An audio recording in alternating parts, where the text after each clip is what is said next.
एक समय की बात है, उत्तर प्रदेश के एक छोटे से गांव में राखी और महेश के साथ साथ उनका इकलौता बेटा करण रहा करता था। करण ने अब अपनी किराने की दुकान चलानी शुरू कर दी थी और इसी काम से वो काफी अच्छी कमाई कर लेता था। लेकिन करण के माता पिता इस बात से अनजान थे कि करण गांव की खूबसूरत लड़की प्रीता से बेइंतहा मोहब्बत करता है, जो अक्सर करण से मिलने उसकी दुकान में आया करती थी। दोनों ही पिछले काफी लंबे समय से एक दूसरे के साथ वक्त गुजार रहे थे। राखी और महेश को इस बारे में खबर तक नहीं थी।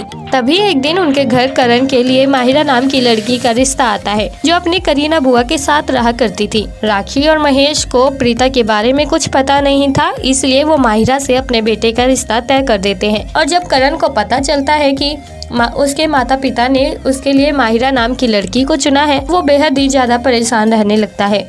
उसके पास अपने माता पिता को प्रीता के बारे में बताने की हिम्मत नहीं थी, ना ही वो अपने माता पिता के खिलाफ जाना चाहता था। इसलिए उसने माहिरा से शादी करने के लिए अपनी हामी भर दी थी। पर बेचारी प्रीता को जब पता चला कि करण ने माहिरा से शादी करने के लिए हाँ कह दी है, तब उसे बहुत ज्यादा दुख होता है और वो तुरंत इस बारे में करण से बात करती है। तभी करण कहता है कि मेरे माता पिता ने कभी मुझे किसी चीज की कमी नहीं होने दी है, मैं उनकी पसंद को नापसंद कैसे कह सकता हूँ। करण की ये बात भी ठीक थी, इसलिए प्रीता करण को खोना नहीं चाहती थी। इसी तरह अब काफी दिन बीत गए थे और करण और माहिरा की शादी का दिन भी आ गया था।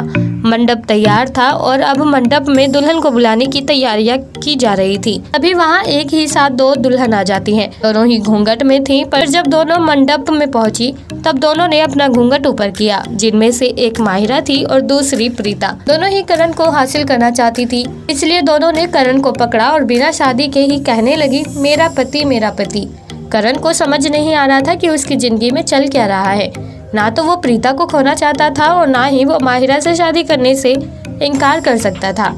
करण की ये परिस्थितियां देखकर राखी और महेश के साथ साथ करीना बुआ भी बेहद हैरान हो गई थी। पर अब आखिरी फैसला करण को लेना था कि वो प्रीता और माहिरा में से किसे चुनेगा। तभी करण के पास एक आइडिया आता है और वो माहिरा और प्रीता दोनों से पूछता है कि अपना रिश्ता जिंदगी भर कायम रखने के लिए किस चीज की जरूरत होती है। इस बात का जवाब देते हुए माहिरा कहती है कि वक्त का और प्रीता कहती है कि एहसास का। और इनका यही जवाब सुनकर करण सभी के सामने प्रीता की मांग भरते हुए उसे अपनी पत्नी स्वीकार कर लेता है, क्योंकि एक रिश्ते को हमेशा के लिए कायम रखने के लिए सबसे ज्यादा जरूरत पड़ती है एहसास की, जिस बात को प्रीता काफी अच्छे से समझती थी और इसलिए वो प्रीता से शादी कर लेता है और माहिरा उसकी जिंदगी से हमेशा हमेशा के लिए चली जाती है। तो दोस्तों, कैसी लगी आपको आज की हमारी ये कहानी? आप हमें कमेंट बॉक्स में कमेंट करके जरूर बताएं और साथ ही ऐसी और दिलचस्प कहानियाँ सुनने के लिए आप हमारे चैनल को सब्सक्राइब करना ना भूलें।